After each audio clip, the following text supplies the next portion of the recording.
Entonces, se abre un espacio vectorial, un subconjunto no vacío de B, W de V, el cual es un espacio vectorial con la adición y el producto por escalares, operaciones heredadas de V, se le llama subespacio vectorial de B. ¿Sí? Esa es la definición, quiere decir que W se le heredan todas las operaciones de V, ¿sí? Los 8 axiomas anteriores. ¿Sí? Pero en esta observación, ¿sí? Ponemos que W es un subespacio vectorial. Basta comprobar que W es no vacío, la cerradura en la suma y la cerradura en el producto por escalar. Sí, lo que les dije hace rato. ¿Sí? Ahí está, ¿no? Entonces, subespacio es un subconjunto de V, ¿sí? Que cumplen 3 propiedades, ¿no? Que es que es no vacío, cerradura bajo la adición, cerradura bajo el producto por escalar, ¿no? Pues ahí está. ¿Sí? Entonces, es la definición de subespacio. ¿Sí? Otra definición que di aquí, eso es de la suma de subespacios. ¿Sí? La suma de subespacios, o sea, tengo un subespacio W1 y W2, es el conjunto de la suma de cada elemento. ¿Sí? De cada elemento del subespacio. ¿Sí? Ahí está. Entonces, a la suma de subespacios le voy a llamar directa, ¿sí? Como aquí la definí, ¿sí? Y la defino así, miren, W suma redonda, W2, ¿sí? Donde la condición es que la intersección entre los dos subespacios sea 0, ¿no? ¿Sí, muchachos? Y aquí pongo una proposición donde dice que W y W2 subespacios de V, la suma es directa, sí, solo sí, todo vector V de la suma se puede escribir de la forma única W1 más W2, ¿no? ¿Sí? Entonces, es una proposición, ¿sí? Entonces, la suma directa se observa como la suma de subespacios, pero la intersección sea el origen. ¿Sí? Entonces, regresando a lo de nosotros, ¿sí? Esto yo lo di en álgebra, en fundamentos de álgebra, pobrecitos. Pero pues desde el primer semestre ya tenían que sufrir un poco, ¿no? Bueno, entonces, ni modo, ¿no? Entonces, yo tengo dos subespacios, W1 y W2, ¿sí? Subespacios de V. Entonces, la intersección entre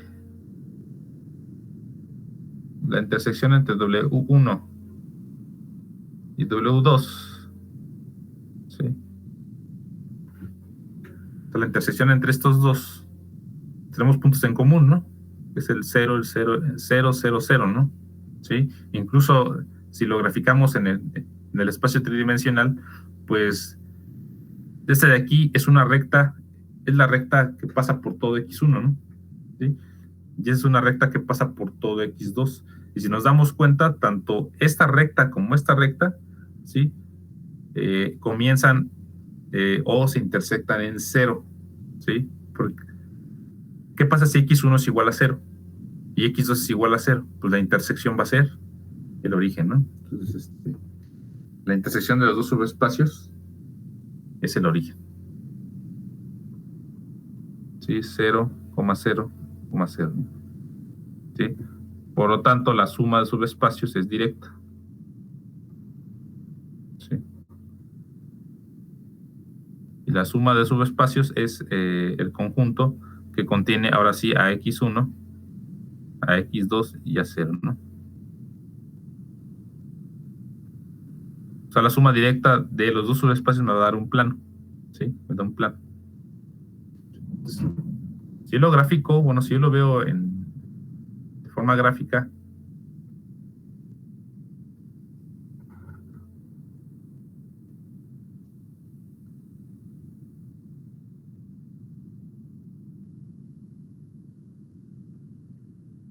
X3, ¿sí?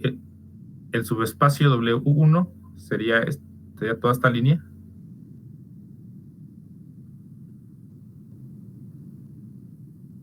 ¿Sí? Y el subespacio W2 sería esta otra línea, ¿no? Sí, este es W2, este es W1, ¿sí? ¿Y dónde se intersectan los dos subespacios? Se intersectan en 0, ¿no? 0,0,0. ¿Me explico? ¿Sí se ve? Sí, se intersectan, los dos se intersectan en ese punto.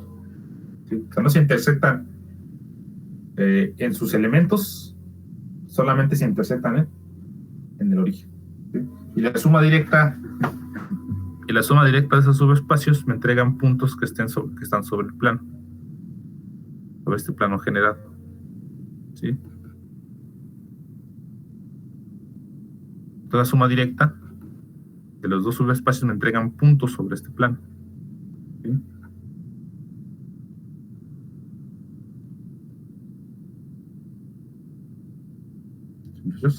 Pues ahí está. Entonces, lo que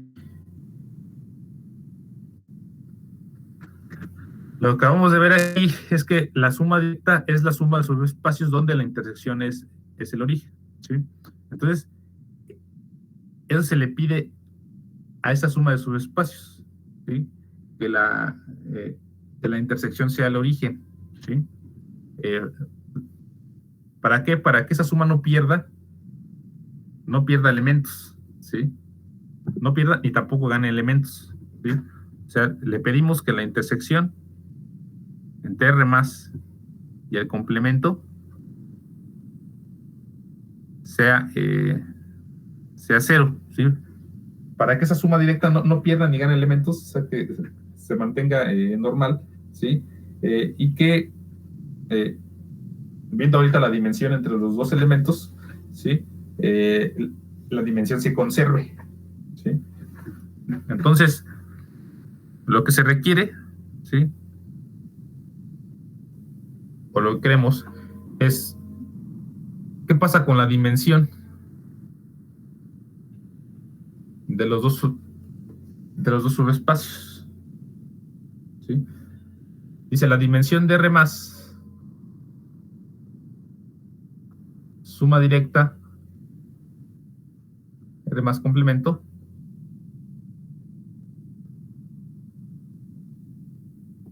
¿sí? Esto de aquí es la dimensión de R más la dimensión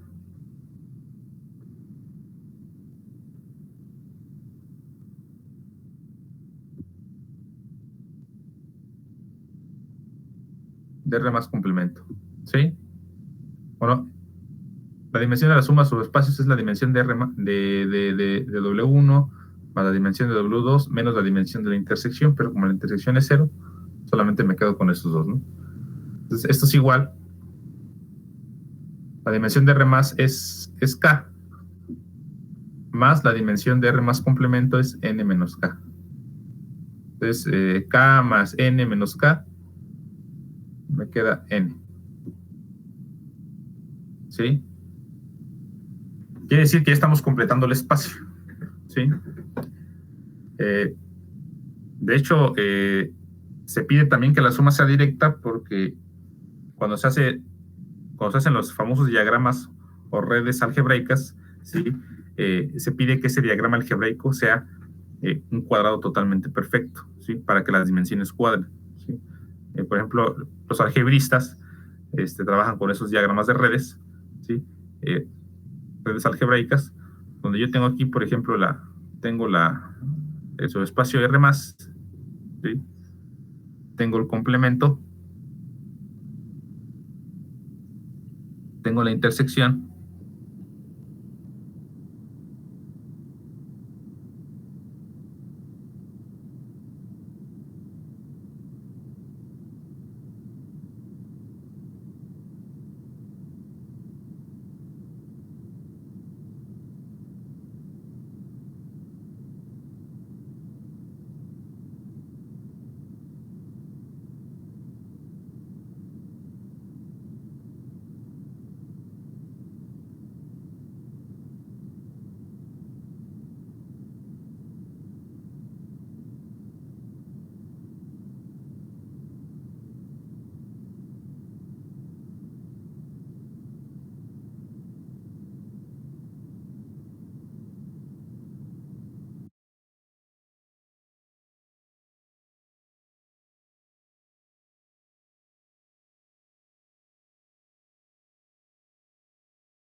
O sea, X es Rn.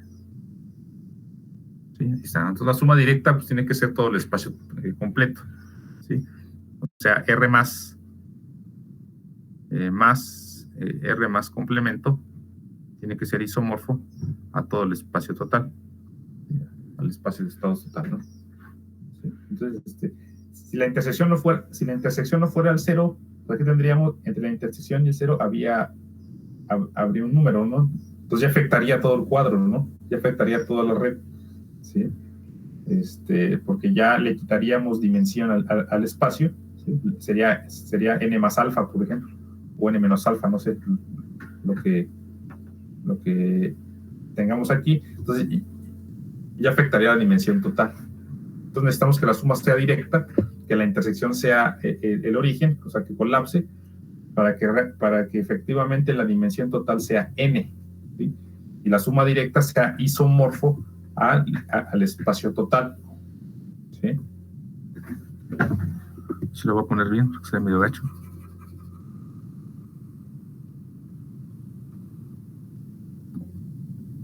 Entonces es R más suma directa más complemento isomorfo al espacio X, es el espacio Rn. Entonces es isomorfo. ¿Sí? Es isomorfo al espacio total, entonces ya tenemos la dimensión completa, ¿sí? Completamos el espacio, ¿sí? Entonces yo tengo un nuevo subespacio que le llamo S, ¿sí? Que es la suma directa de estos dos.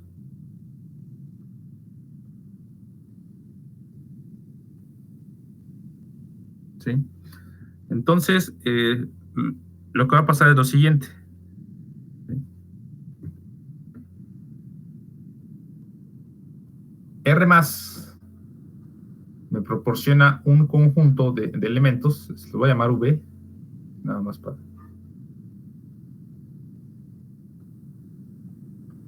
Una base, ¿sí? O me construye una base, ¿sí? Con K elementos, ¿sí? Con K elementos, ¿sí? Y el complemento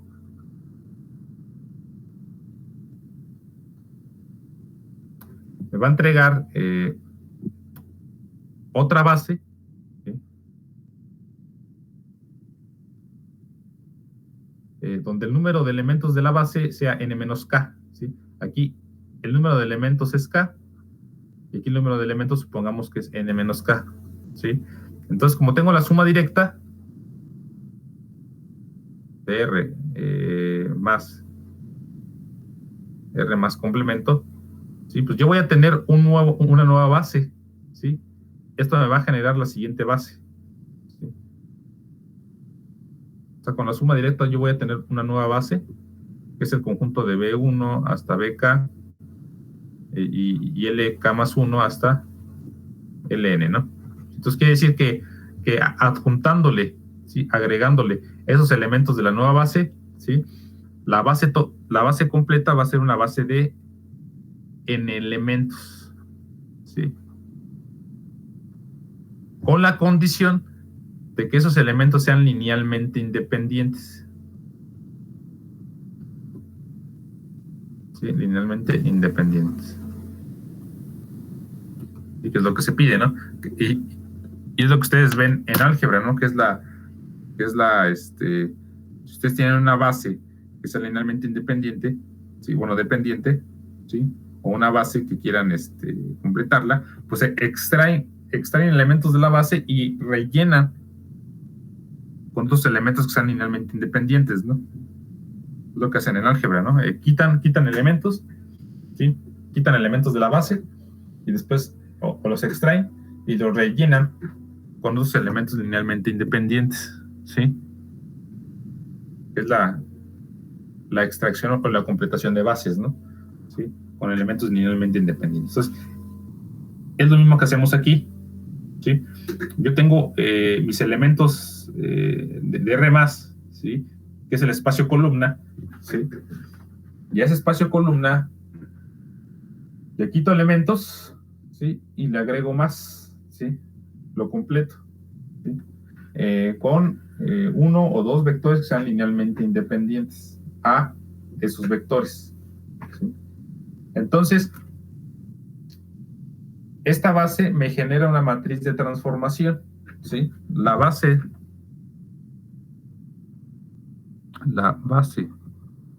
de S genera una matriz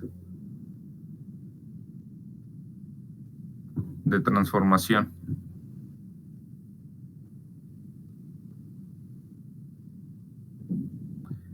lineal T, ¿sí?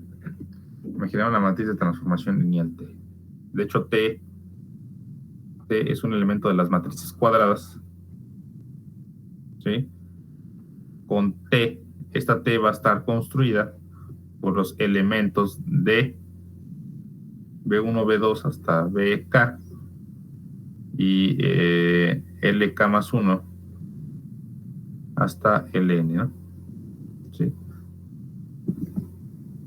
Se va a construir de esa forma, ¿sí? La matriz de transformación va a tener a los elementos del espacio alcanzable más los elementos del complemento, ¿sí? Y me forman esa matriz de transformación, ¿no? Entonces es una matriz de transformación lineal. Como ya todo es linealmente independiente, ¿sí? T es elemento de LB, ¿sí? O sea, una transformación lineal donde T es biyectiva, ¿sí? Esto implica que existe la inversa, ¿no? Pedimos que sea biyectiva, ¿sí? ¿Qué va a hacer esta matriz de transformación? ¿Para qué me va a ayudar? Entonces me va a ayudar para lo siguiente.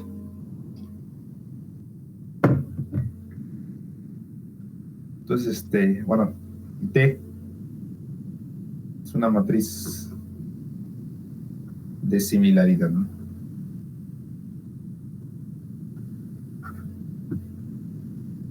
O conjugación.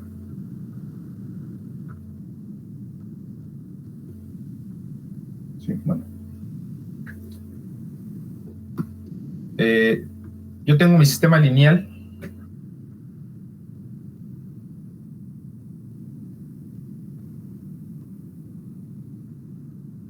A por X más BU. ¿Sí? Entonces, se tiene que bajo T, ¿sí? Se tiene el siguiente cambio.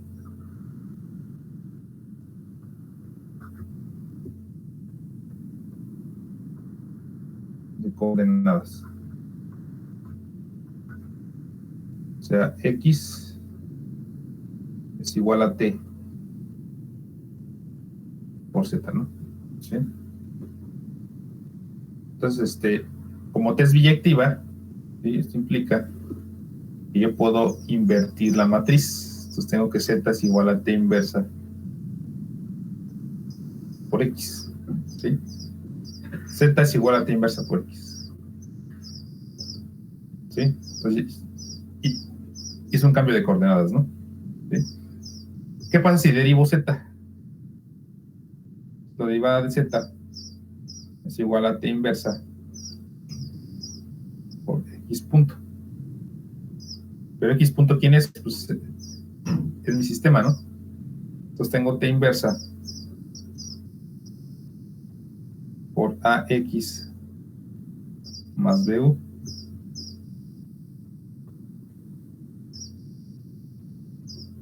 más B por U. Y esto es igual a T inversa por A por X más T inversa por B por U. ¿Sí?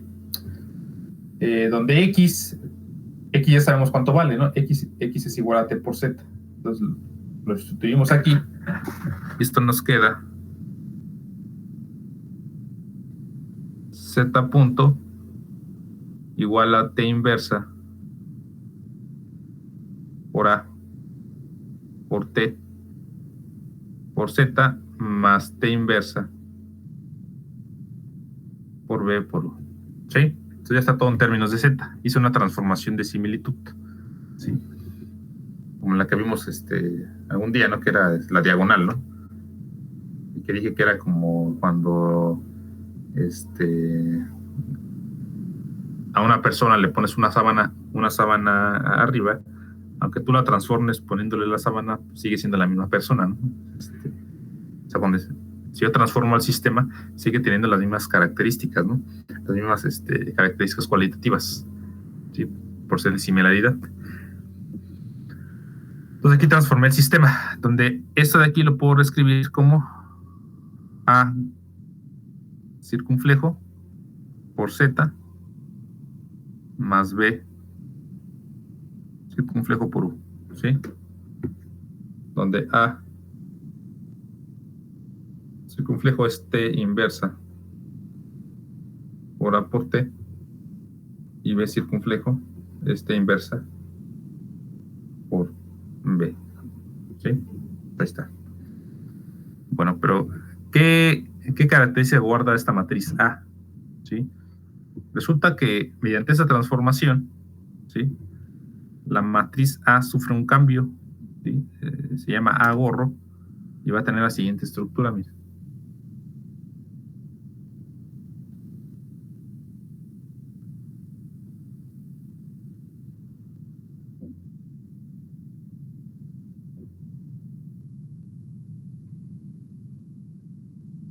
A11 gorro, A12 gorro, 0 y A22 gorro.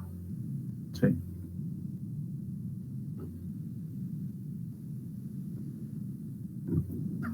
Y B gorro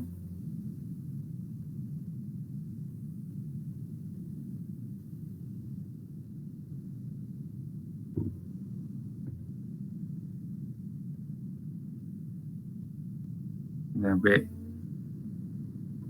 gorro y A0. Ahí está.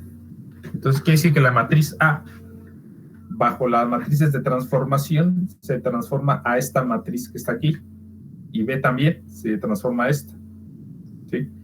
Resulta ser que el término A11, ¿sí? Nosotros le decimos la parte controlable, AC gorro, ¿sí? Y el término A22 circunflejo es el término no controlable, ¿sí? Entonces, ¿qué hicimos aquí, muchachos? Pues se llama descomposición canónica. Estamos descomponiendo el sistema dinámico, el sistema de aquí, lo estamos descomponiendo en la parte controlable, ¿sí? De la parte no controlable. Si se dan cuenta, desacoplamos el sistema, ¿sí? Y si se dan cuenta, la parte controlable, esta parte, ¿sí? Se la asocia a esta matriz B1, ¿sí? ¿Por qué? Porque como es controlable, tiene que tener su espacio de entrada, ¿sí? Y la parte no controlable, como ven, tiene 0, ¿sí? Quiere decir que no hay entrada, ¿sí? Entonces quiere decir que estamos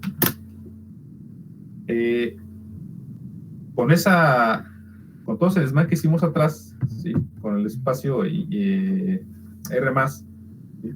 Lo que hicimos es descomponer, ¿sí? Descomponemos mi sistema en la parte controlable de la parte no controlable, ¿sí? Entonces, cuando los maestros usuales les dicen el sistema ya no es controlable, ¿sí? Porque el determinante fue 0 y el rango fue menor que n, etc., y dicen ya no podemos hacer nada, ni modo, siguiente tema, ¿sí? Ustedes van a decir, pues, no es cierto, o sea, todavía se puede hacer más cosas, ¿sí? Bueno, mi sistema fue no controlable, pero ¿por qué lo fue, no? ¿Sí? Pues quiere decir que el subespacio de alcanzabilidad, el R+, es de dimensión 1, o sea, quiere decir que el sistema es controlable solamente en en una línea recta, por ejemplo, o en un plano, ¿sí? En un plano nada más, y dices, bueno, entonces, si eso en un plano, yo quiero conocer la estructura del sistema para poderlo controlar, ¿sí? O sea, porque me dices que no es controlable, pero es no controlable en todo el espacio total, pero puede ser controlable en una pequeña región del espacio.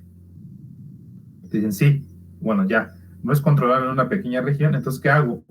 Pues yo quiero conocer de forma explícita qué parte de mi sistema sí la puedo controlar.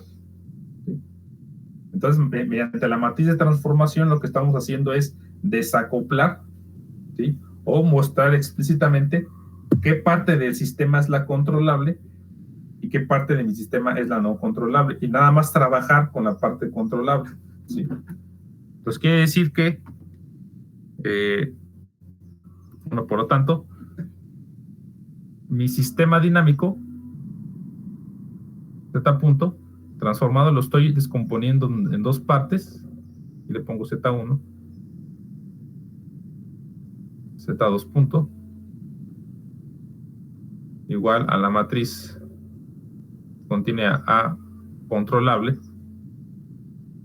a 1, 2, 0, ya no controlable,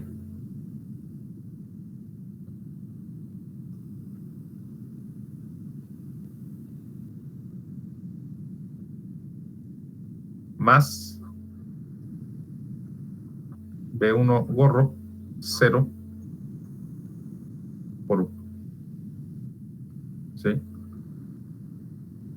Pues mi sistema queda caracterizado de esa forma. ¿Sí? Donde Z1 es igual a AC gorro por Z1 más A12 gorro Z2 más B1 gorro por U, y Z2 punto es igual a AC barra gorro por Z2. Entonces, como ven, muchachos, la parte controlable sí tiene la acción de control UMIN, ¿sí? Y la parte no controlable no tiene entrada, ¿sí? No tiene entrada porque, pues, como no es controlable, no hay acción de control que manipule la segunda parte, ¿sí? Resulta ser que esta parte del sistema se llama realización mínima, ¿sí? Es un sistema mínimo, ¿sí? Donde la dimensión del sistema mínimo es de dimensión K, ¿sí? Es un sistema de dimensión K, ¿sí? Es un sistema mínimo o realización mínima, ¿sí? Entonces quiere decir que en esa realización mínima sí puedo hacer acción de control, ¿sí?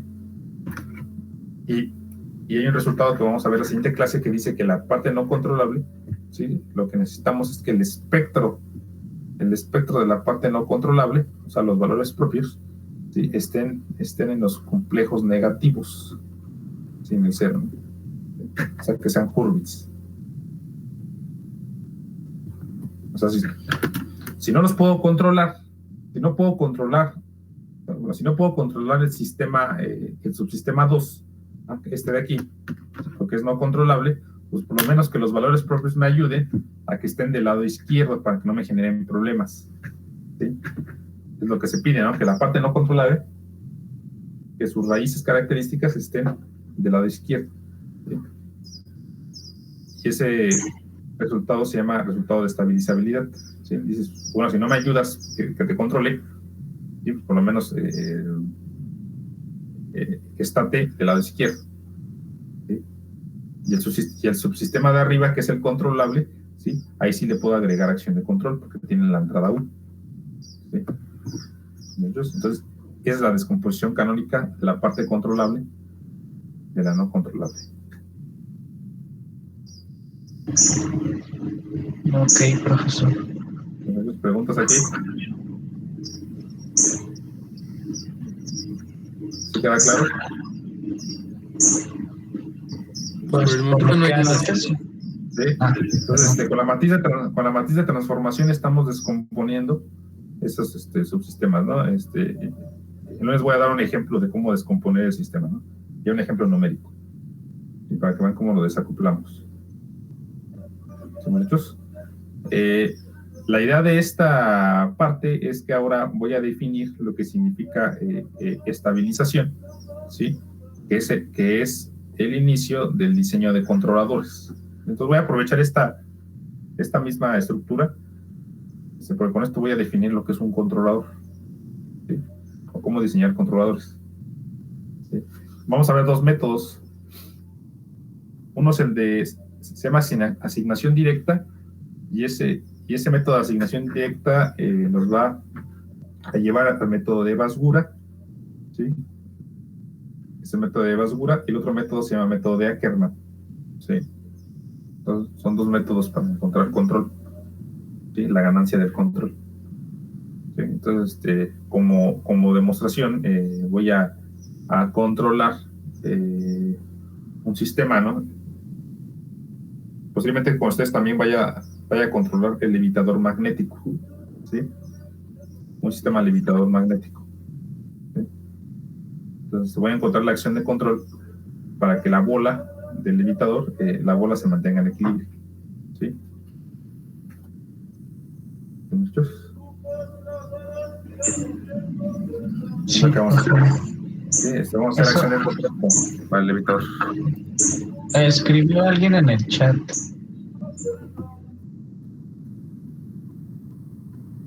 El limitador de la barra.